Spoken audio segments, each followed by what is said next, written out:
The UN was born out of the massive traumas of the First and Second World Wars. Its clarion blast of a motto, itself born of the ultimate savage of the Jewish Holocaust, was never again. Never was a very ambitious word given the history of war, the human appetite for conflict, and the infinite ruthlessness that always accompanies a determination to engage in slaughter. The UN has existed for over 70 years, but that's not a boast that can be made with any honor. Events as recent as just yesterday, Aleppo, or 40 years ago, if we dare to call up the monstrosities of Pol Pot's genocide in Cambodia, or Rwanda, which can be seen as its brutal twin, these events forbid any thought but one, that the United Nations is an hypocrisy organized around the principle of steadfast impotence. The most current illustration is on every newscast, in every newspaper, the whole world staring glumly and with distant or not so distant guilt as the war machines of Syria, rebels and government, and of course the great shadow of the ever more callous Vladimir Putin grind away at whatever is in front of them, helpless and innocent men, women, and children. The numbers are brutal. 500,000 dead, 5 million displaced.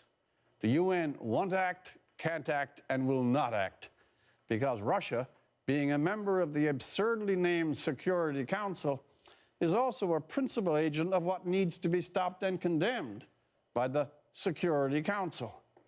The villains in this piece most are agreed on.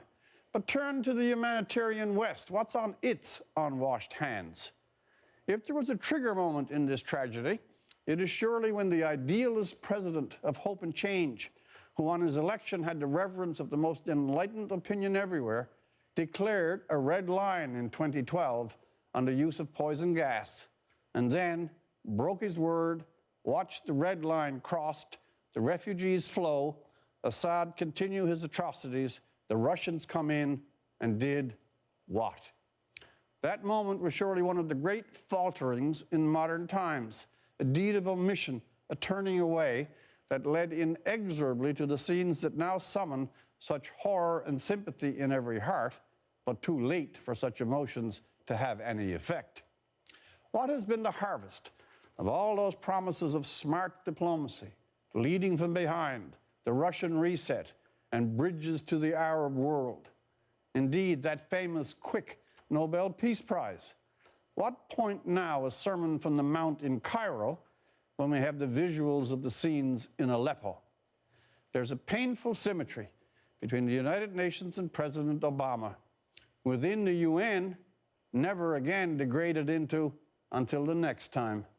And hope and change, well, it really meant more of the same. For The National, I'm Rex Murphy.